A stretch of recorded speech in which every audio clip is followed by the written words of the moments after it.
Good afternoon and welcome. Welcome to Virtual Medicine.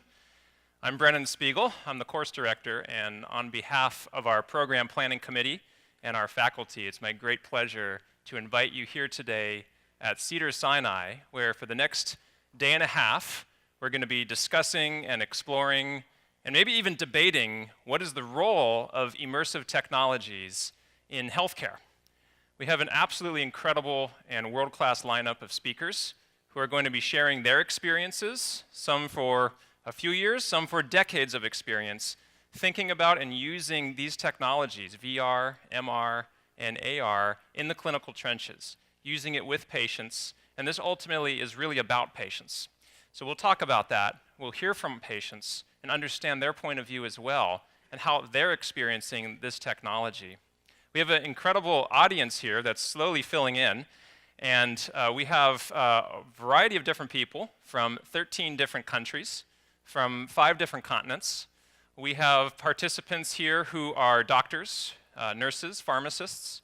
We have representatives from the pharmaceutical industry, from the investment community. We have patients, researchers, a lot of different people from different parts of the world and different professions who have come together to learn about what we should be thinking with this new technology. How do we scale it? Who's going to pay for it? Should we be using it? How do we integrate these technologies with the very human experience of being a patient in a hospital like this one? Now, there's a reason that we're holding this conference in a hospital as opposed to a conference center or a hotel. In this hospital, which is the largest hospital in the Western United States, above us right now, there are over 900 people who are hospitalized and in many cases are suffering, sometimes suffering grievously. Our patients suffer physically, they suffer emotionally, they suffer socially isolated, stigmatized by their illness. We have to be very careful and thoughtful about how we promise what these technologies can or cannot achieve when we're working with patients in the clinical trenches. So that's why I want to start with a picture, since this is a visual art. That's why we're here. A picture of me with one of our now over 2,500 patients here at Cedars-Sinai who have received one or more forms of virtual reality as part of a therapeutic intervention.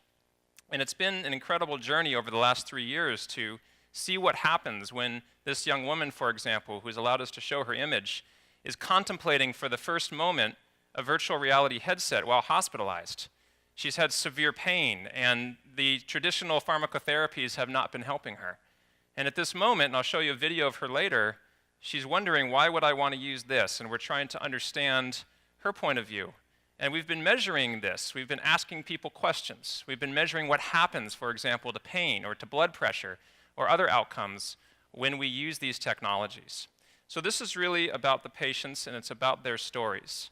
This is a young man who is in the middle of a sickle cell anemia pain crisis. It's hard to tell that from this particular image. At this moment, he's galloping with horses, and he is on a helicopter. He's flying over fjords in Iceland. And for this moment, it's hard to tell that he's in the midst of a pain crisis here in our hospital. This is a woman who has advanced liver disease. She has cirrhosis, very complicated, severe disease, which has affected her grievously. And she has ascites in her belly, fluid building up, abdominal pain, bleeding from varices in her esophagus, significant complications of portal hypertension. And at this moment, she's on a stage on a Cirque du Soleil performance with the performers, just trying to escape the 4 walls of her hospital room. And this is Harmon Clark, smiling, although this is one of his over 100 days in the hospital here, suffering and being treated for inflammatory bowel disease. And I'm so pleased that he's going to be with us tomorrow at this conference and will be part of our patient panel, and will be telling his own story about how he's been using virtual reality, not just when he's hospitalized here, but also when he's discharged and goes home. At this particular moment, he's actually been transported back to his home, and he's interacting with his grandmother. He lives with his grandmother at home, and all he wants to do is get out of this hospital. He loves to meditate, so we also brought him to a local park where he likes to meditate.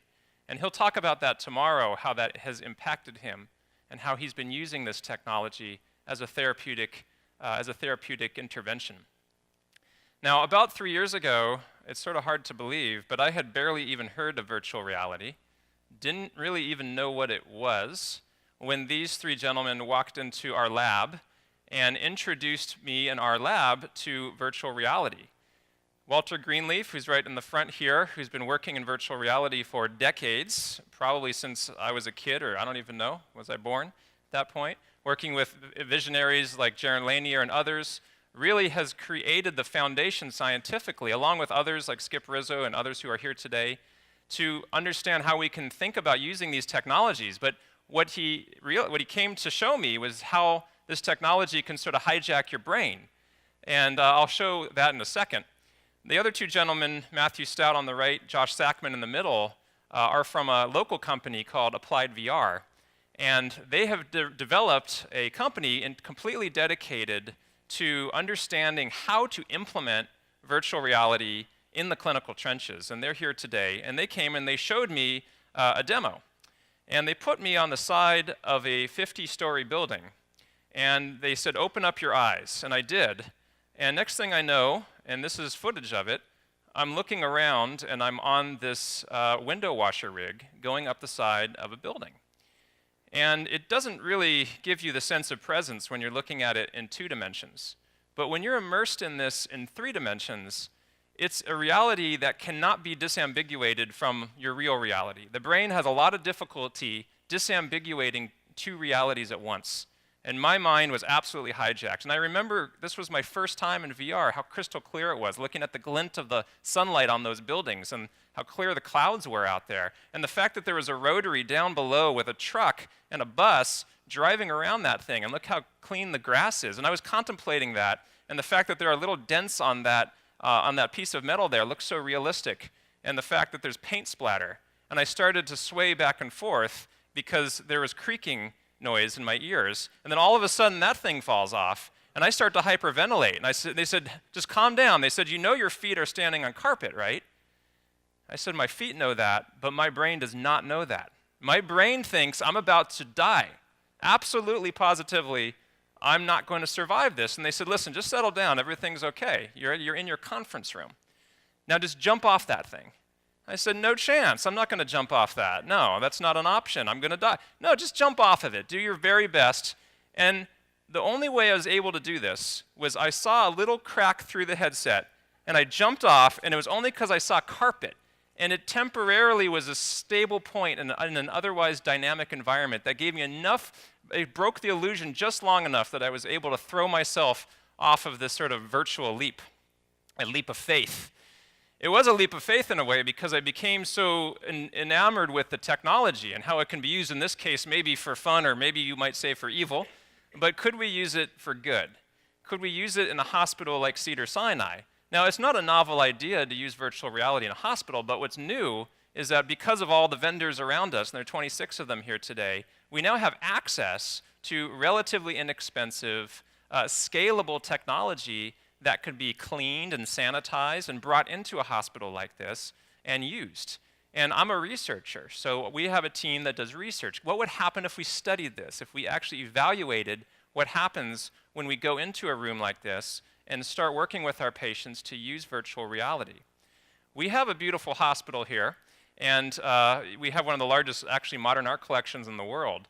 But make no mistake about it, being in a room like this is not a place of rest. It's not a place of healing. It's a biopsychosocial jail cell to be in a room like this. We wanted to think, because there's a way that we can allow our patients to escape these 4 walls, to go on fantastical journeys, to go on an airplane ride, or to sit in a Cirque du Soleil performance, or maybe to go to a beach. And that's what we've been doing. We've been evaluating what happens when our patients escape, when they fly over Iceland, or if they swim underwater, or if they see a school of fish going by, and here she is reaching out as a blue whale goes by trying to grab it because it's so immersive that she can't disambiguate that it's actually not there. And the key is to talk with our patients and to understand their point of view and what's working and what's not working, because it's not all perfect, and that's part of what we have to confront today. and tomorrow is what can we do better? What are the right visualizations for each individual patient? Maybe she wants to be in Hawaii, or she likes to be in an ice cave, or wants to go on a safari or something. Maybe that's the specific prescription for her. So the whole point is interacting with our patients and understanding how these immersive technologies can be used. Now, we've been developing a library of different interventions, and this is one of over 45 different visualizations that we've been using here at Cedars-Sinai, and you'll be seeing and hearing about a lot more over the course of the next day and a half. This is a anxiety reliever. It's called Anxiety Reliever from Applied VR, and in this case, the patient can sit on a beach, and they can listen to a mindful meditation and do a body scan and focus on breathing, and we'll talk more about that as we go through the course of this symposium. Now, it's one thing for me to sit here and talk about it, but it's another to hear from our patients. So these are two patients who are using virtual reality for the first time. And as long as the sound is working, let's make sure it is, that we can hear what their experiences are like. So we'll see if it helps with the pain or not. Mm-hmm. You'll tell us. Yes. And we'll go from there. Okay, any questions about that? Pull that down over your eyes now. Should load up. Whoa. What do you see? Horses? Yep, okay. And over the bridge. Is that working? Yes. What's happening now? The helicopter, waterfalls. Mm-hmm. Have you ever been to Iceland? No. With the music and everything, it's real peaceful. Oh, it's people. Hey. Oh, cool. So what'd you think? It's pretty relaxing. Uh-huh. Especially with the music and everything, and then the different scenery. Like, there was this one part where it was like a waterfall. You're sitting in a cave, right, and it's a waterfall right next to you. Almost made me forget I was here. Like, cause you're there. Right. It's like you're really there. You're hearing the waterfall, and everything is like you look around, and it's the whole scenery. Right. It's like you're immersed in it. How did it make you feel? Relaxed. Very relaxed. Mm-hmm. I wasn't thinking about the pain. You weren't? No, I wasn't. Really? I was just thinking about being there Uh-huh. and having a good time. Uh-huh. Yeah. We'll let Dr. Herman know. Okay, thank you. Thank you. Good, okay. Yes, but I really did like it. I enjoyed it really much. Excellent. Thank you so much You're for welcome. picking me. So these are the stories that matter, and that's what we've been focused on, is understanding that point of view from different perspectives and studying it. So this is a study that we recently published, looking at a larger cohort rather than individual anecdotes. A group of 50 subjects here in the hospital who received a 10-minute experience in virtual reality, and we measured their pain before versus after using that same beach visualization that I showed you earlier. And this was a statistically significant reduction, but it's important to have a control group for an experiment like this. So in the control group, we used a two-dimensional experience with a close proximity high-definition screen, and that, by the way, is also effective. That also was found to reduce pain statistically, but the difference was in favor of virtual reality. And when we looked at this in a different way, whether or not there was a clinically important benefit, and we can look at that in a binary way, there was a 65% response with the VR group versus 40% in the control group. That's a difference of 25%. And there's a statistic that we use in medicine. It's called the NNT, or the number needed to treat. And the number needed to treat, if you convert that, is only 4, which is very low, which means for every 4 people that received virtual reality instead of the control condition, there was 1 additional person who had a pain improvement that was clinically meaningful. That's a number needed to treat that's not too different. In fact, in some cases, is lower than what we see with opioids. We've been now studying this in a larger study that's currently in peer review, and you'll hear a little bits and pieces of it from the other speakers, which is a large prospective randomized controlled trial where we kept the virtual reality at the bedside throughout the patient's hospital stay. And we found very similar findings. This is an example that we're going to hear more about tomorrow from Dr. Bernice Coleman and Pastor Kelvin Sauls. They worked here at Cedars-Sinai in a local church, the Holman United Methodist Church, to develop a culturally tailored virtual reality intervention as part of a larger digital health intervention to help reduce blood pressure in parishioners in a local African American church.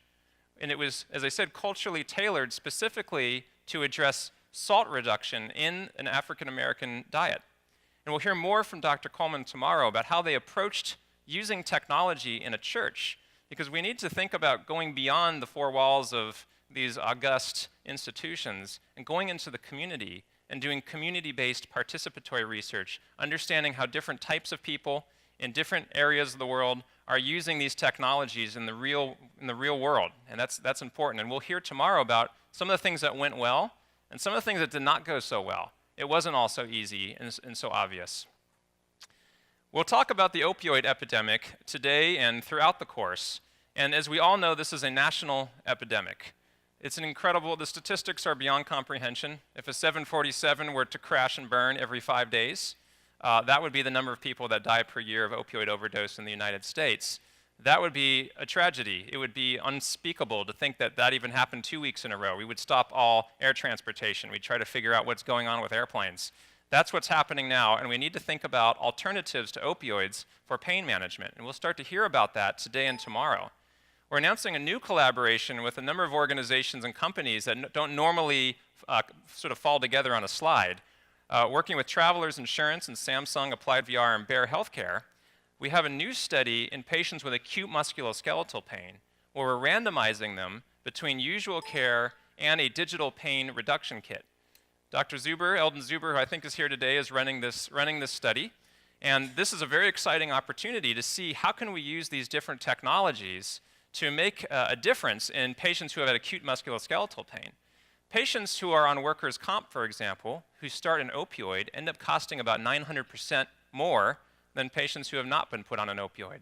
Can we try and reduce the opioid prescribing curve just a little bit during those vulnerable first few weeks after an injury? That's what we'll be studying in the next, and we're actually starting this study this week or maybe next week, but very soon.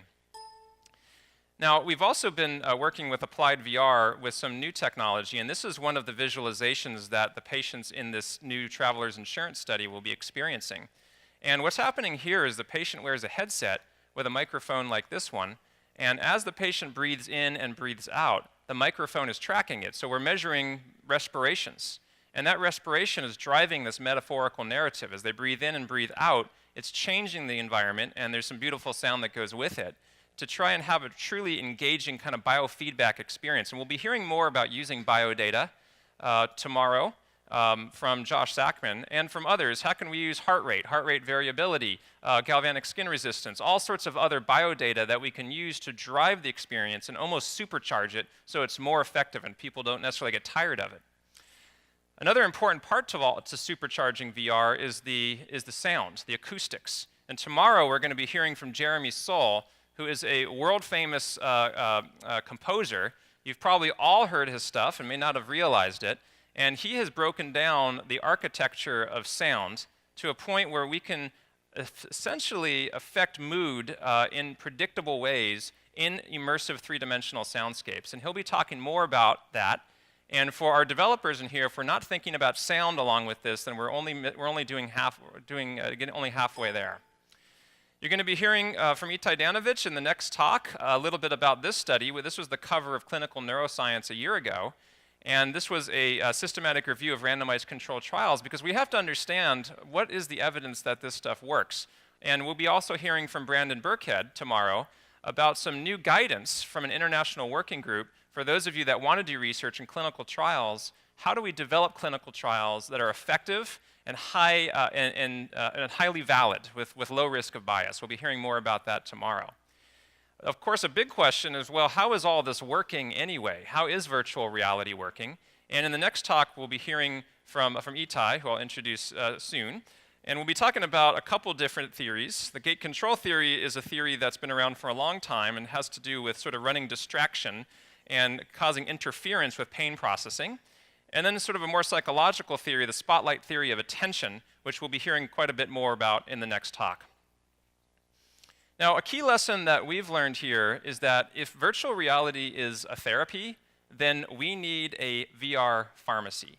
We need to think about prescribing the right combination of experiences for the right patient. So if I have an individual patient, I need to be able to understand what works for that patient and maybe what doesn't work as well. Can I reach off the shelf and find the right combination of experiences? Or is this going to just be sort of a trial and error phenomena where we pick and choose?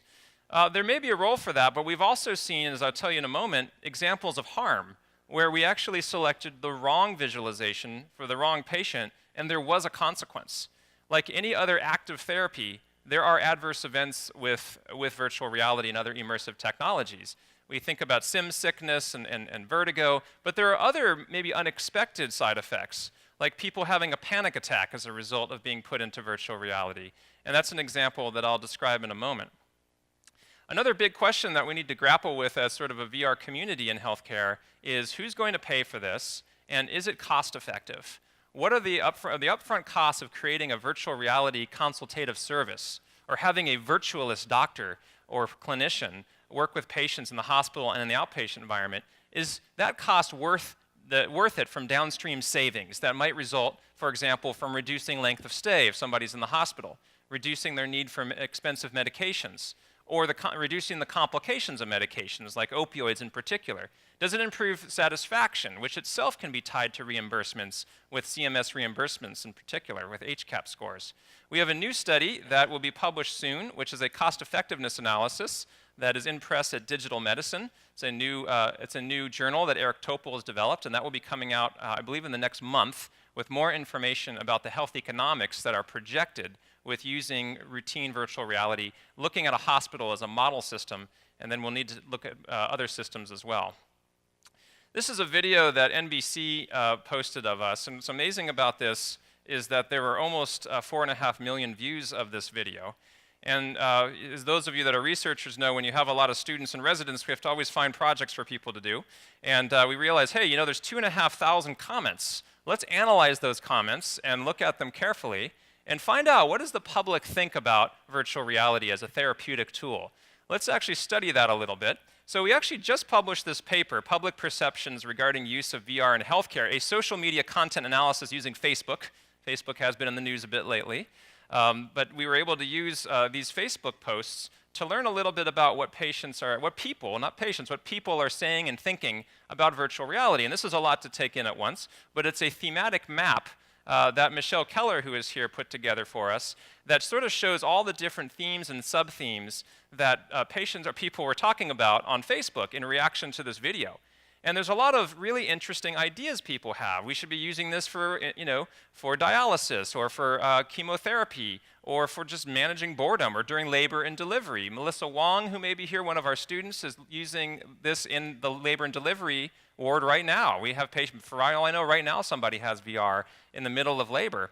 But people also had concerns. Obviously there's the concerns about radiation and vision, also dependency, motion sickness. Is somebody going to fall out of bed because we have to think about these things. And in essence, this is a blueprint for the therapeutic VR research community to study carefully and think about, where do we need to focus on next? Because if this is what our end users are thinking, we should anticipate that and ensure that we're studying some of these things. Now, as I mentioned in the last slide, there are concerns that people have, and some of those concerns are well-founded. I'll briefly tell you two stories here of one situation where we used VR here in this hospital to treat a panic attack, and another where we triggered a panic attack.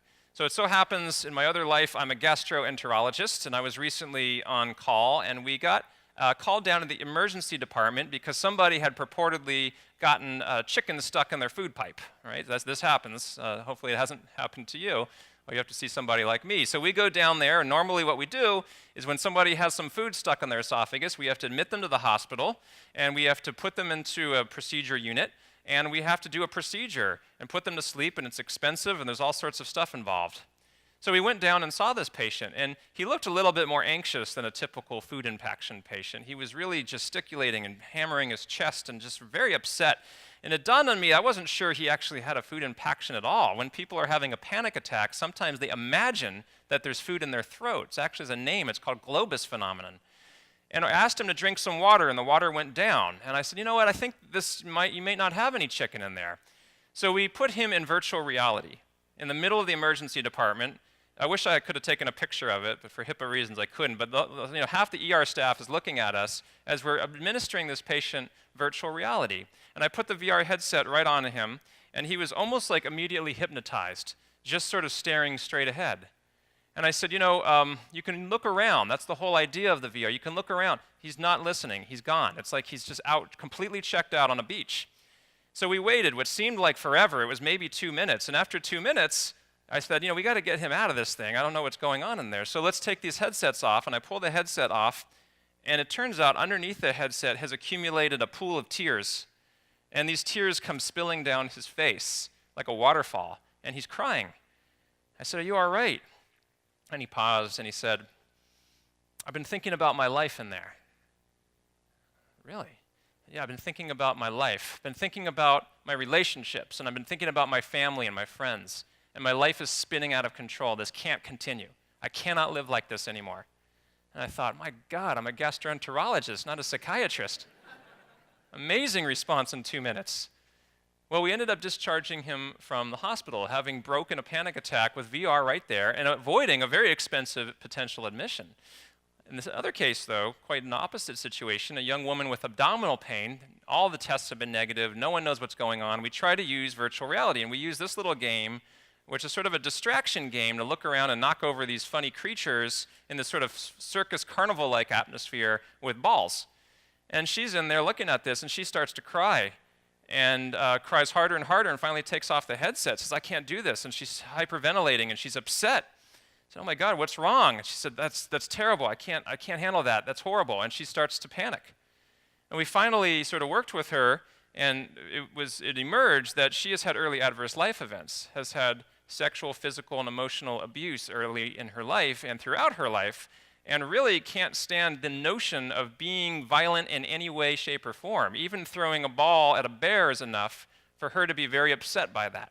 So that was the wrong intervention for her. It turns out she's an actress, so when we put her on the stage of Cirque du Soleil, she was immediately transfixed and started to cry again, but this time it was tears of joy. So it really matters. Now, the headsets are getting better, but there's opportunity to improve patient comfort, and this is an example of one of the quotes that we've collected where this particular woman is really saying that you can see she's cachectic or somewhat wasted, and that's not fitting well on her face. The nose is causing pain, couldn't really fully enjoy it. So we need to keep thinking about what are the right headsets for our patients, and of course we have a number of different headsets available. Some of them are shown here, and several of these are available in the demo areas, and you can check them out during the breaks. Particularly interested in the mixed reality Magic Leap, which we'll be seeing more of soon, where you look straight through the lens, and the graphics are superimposed within the lens itself, not projected onto the lens, but sort of a light field trick of physics. It's in the lens itself. So we'll be seeing more of that soon. Well, I couldn't give a talk without mentioning Ready Player One, because the world premiere is tomorrow. We actually, if you haven't been to Cedars before, we actually have a Steven Spielberg building on campus. You can check it out outside. So I wouldn't be doing my justice if I didn't mention it. But the concern about this, of course, is there's this dystopian future where everyone has become addicted to virtual reality and is living in this virtual world and is no longer engaged in the real world. And that's scary for people that worry about these things. And of course, we're worried about that too. Are we going to be replacing real reality with increasingly amazing virtual realities and that no one even wants to talk to each other anymore? Well, I've recently been heartened after reading Jaron Lane's book, The Dawn of the New Everything, which yes, Walter has mentioned in several times, by the way. And this is he really invented, he's credited with coming up with virtual reality as a term. I think there's maybe some debate about that, but he apparently has the credit. But in the book, he talks about how the human brain is so flexible that it can keep up with almost any trick eventually. We can keep trying to fool the brain, but it kind of keeps up. And in his experience, it's almost more powerful coming out of virtual reality than being in it. And that when people re-emerge into the real world, they experience the world in a more compelling, engaging, even vivid way than they had before. We don't intend for our patients to be in virtual reality all the time. We intend for them to learn skills and to recognize that their brain has a place in their body, that they have governance over their illness experience, and they can summon those skills when they're out in the world without having to put on a virtual reality headset. Just like people who learn yoga can learn how to summon those skills when they're off the mat. In the book, he talks about how in the early days he would keep a set of fresh flowers in his laboratory and wait until people opened up their headset and came out, and then he would hold the flower right up to their face and ask them to smell it. And he observed that people experienced that flower in ways that they never had before, having been in virtual reality. That's the positive side of that. If we think about that and design for it, then we can make people's real lives better, not try to replace it with virtual lives. I want to end with a demonstration here because I want to set up one last bit. And this is the idea that, yes, we can, of course, use virtual reality for patients, but we can also use it to teach the teachers and to teach the physicians and clinicians and nurses and other people that are taking care of patients. This is a screenshot of the world's first CME talk given in live stage mixed reality, using a unique technology developed by our colleagues here at Confidio Labs, together in partnership with Medscape. And in this instance, I'm actually within a slide, blindfolded in virtual reality, engaging with the audience and showing them some scenes. So let's go over here. I'm going to try this out now. And these guys have put together a set of visualizations so that you can actually see what this looks like. And think about if you're a learner, like a student in medical school, how an experience might be different if you were to use this rather than just sort of watching bullet points on a screen. So we're going to flip over here, guys. We're good? Let me know if we're good here. All right. Are you guys seeing what I'm seeing? I can't see him. Matt, we good? All right, good. So what's going on here? There's a heart floating around. And you can see me in weatherman mode, I imagine. I'm looking at you over here. So I'm kind of the weatherman right now. But I can also kind of change around this thing. And there it is. And look at this in sort of a first-person mode. And I'm looking at a beating heart. And what's really cool about this is I can walk around this heart, right? I'm behind it now. And I can walk straight through the heart. So this is a whole different sort of experience of looking at anatomy, is actually walking around it and walking through it and seeing what it looks like from different points of view. So that's sort of just the beginning of what we're able to do now in terms of teaching physicians about the human body, about the heart. I got a laser pointer here. I can see different things, and if I can flip back into point of view mode, I can get even really close in and show you what I'm looking at, and point out the aorta or the pulmonary trunk or all sorts of different anatomical parts of this particular image. Here we are now looking at a heart. And I'm going to go into first-person view again. I'm going to look straight at this heart. And what happens here if I just sort of go right into this heart? Okay.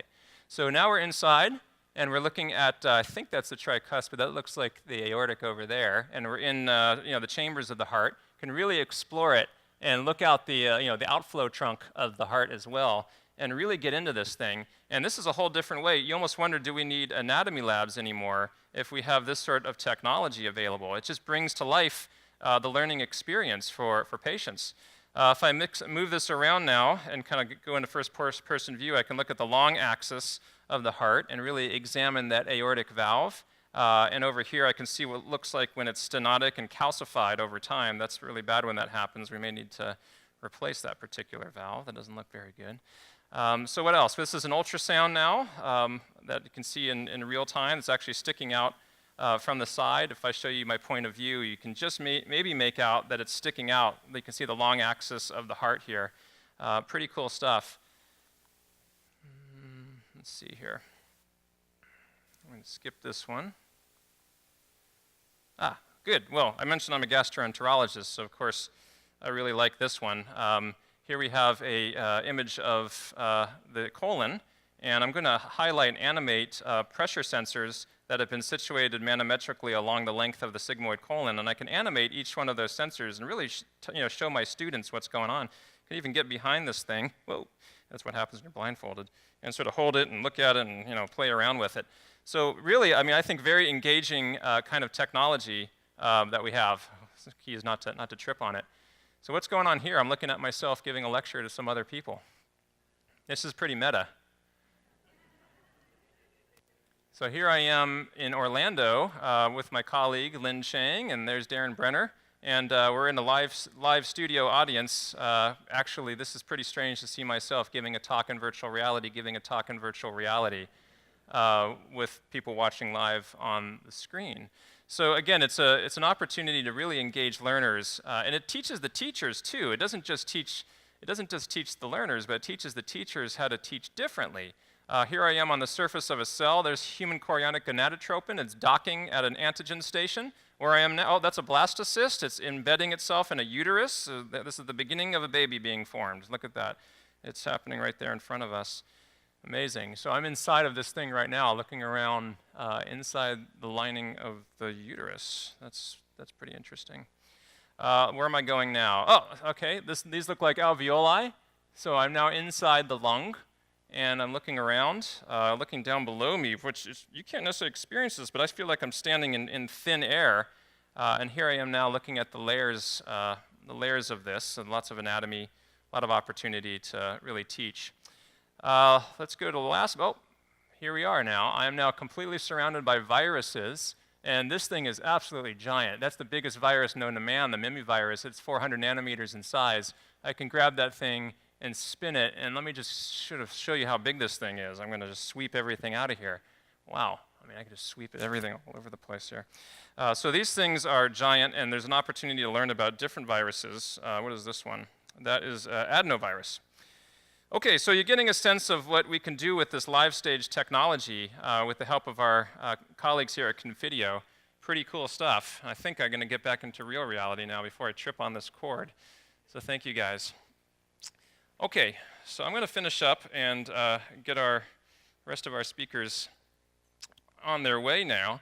But I want to just review what we're going to be doing. These are the 5 objectives for the next day and a half. And as I've already emphasized, we need to review the evidence, really understand the patient perspective, learn what are the best practices and pragmatic tips for implementing VR into clinical workflows. And we're going to hear from Matthew Stout soon, who will give some of his own experiences and learnings doing this in real life. And also we need to discuss cost effectiveness, and as I said, hear directly from patients. So since we're in Hollywood, I have to have a finishing scroll because there's a lot of people to thank, a lot of different people that have participated in this research, and they're all listed here. And this includes, collaborators from, researchers and nurses. We have a pastor, we have parishioners, we have students and trainees who have been participating, and a lot of support for this conference from our staff here at Cedars-Sinai.